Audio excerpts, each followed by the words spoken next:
Hello and welcome back to part 3 of the U.S.S. RIO GRANDE build-up. In front of the camera you can see I have already put some work into it, assembling the electronics for this model.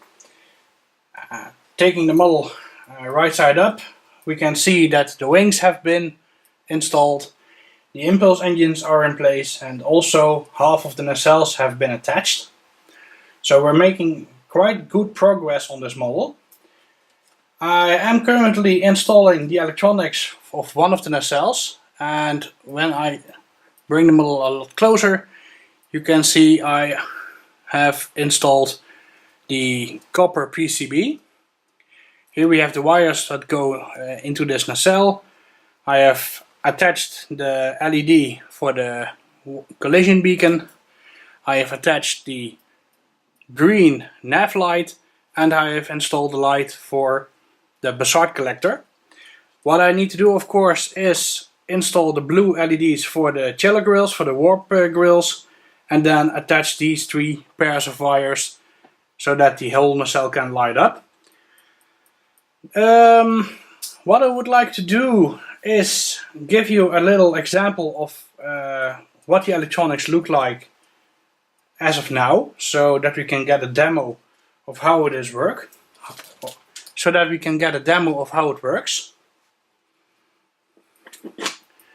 Let's insert the power cable, place the model on a temporary stand, and get a LiPo battery of 12 volts. Connecting the cable to the battery is still a loose process. I have not designed the normal power supply that will be used for powering this model. So that's why sometimes the lights blink, because I moved the cable. As you can see, the anti-collision light is blinking at a steady pace. Should be nearly identical to the speed of the blinking as seen in the series. I use some video from YouTube to time the LED, and then I adjusted my electronics with the potential meters so that it matches. Then on top we have the warp core, we have the impulse intakes that are shining in yellow. At the back, where if I get the model a lot closer to the camera, we can see a red LED and a green LED. Those are of course port and starboard, so the nav lights, if you will. And on the bottom, yes, there, we have also the anti-collision light that blinks at exactly the same rate and at the same time as the top one, because it's just one circuit and those 2 LEDs are in series.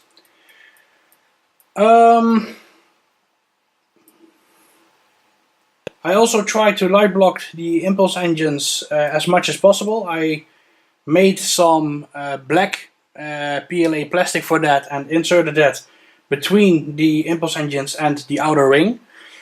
That's why it's nice and uniform. Yeah, unfortunately I did not videotape that. What I will do now is continue building the nacelle, and for that I will keep the camera running, and that way we can time-lapse a little bit of how we built the nacelle on video.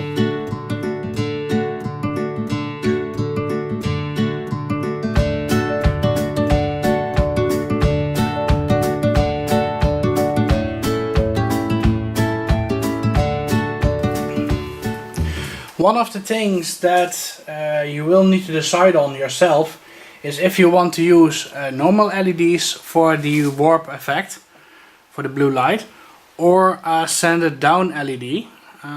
Maybe the camera can focus on that. Yeah, there it goes. As you can see, this LED has been sanded with a nail file. That way the light does not only protrude from the front as much, but will light evenly around the sides of the LED. And I have just decided I want to do that to all the 3D LEDs, so I'm going to file this one a little bit down.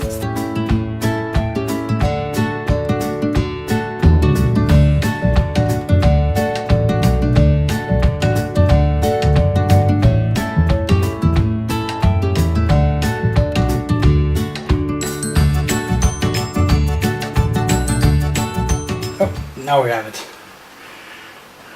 All 3 LEDs. Unfortunately the camera swamps out the light. I think this is gonna be perfect.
Let's get the cable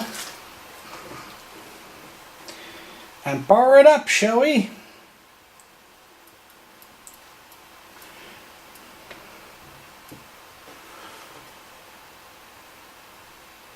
Oh, that's nice. We do, however, have 3 hotspots, so I still need to do some blending in the nacelle. But it is very nicely lit with the 3 LEDs.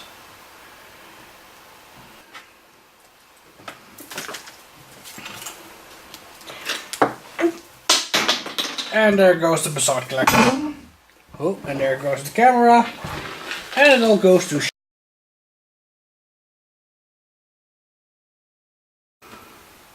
and we're back. Well guys, disaster struck.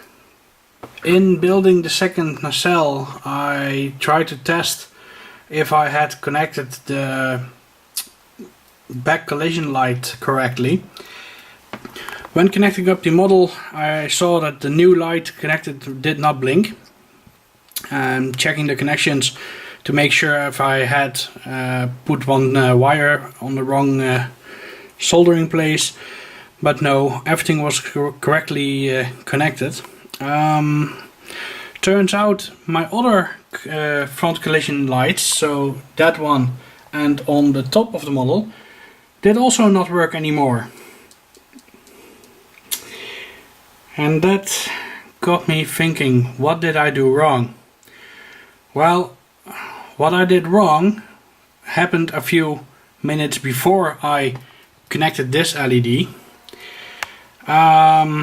What had happened was that I had used a test wire with the LiPo battery, but I connected this the wrong way around. So that's where we're at. Unfortunately, a disaster, but it can all be salvaged. Welcome back yet again. After some extra investigation, turns out it's not the blinker kit that has been damaged. It's my step down converter for the 12 to 9 volt conversion. I tried to light up the LEDs directly from a 9 volt battery. The front lights did light up, the back lights did not. Don't really know why that's happening as of yet, so I still need to do some investigation into that side. But trying to power the blinker kit directly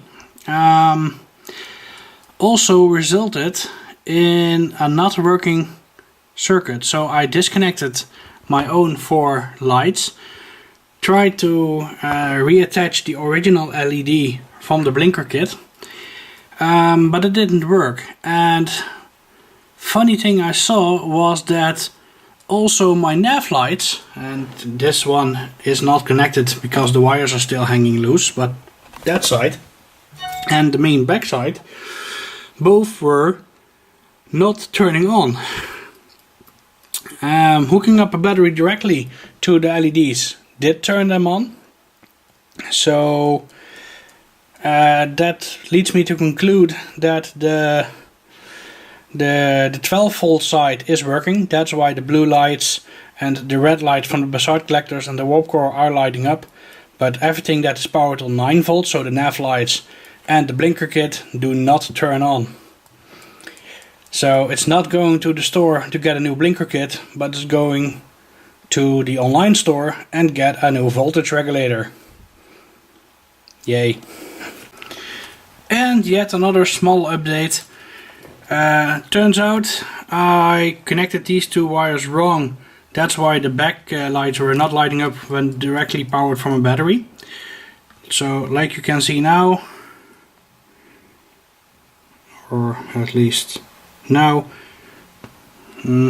yep, the lights are turning on if I get the battery to stay connected for a few seconds. Yep, so that works. Also, I voltage regulator, and as we can see when I zoom in on the small, oh, there it goes out of focus.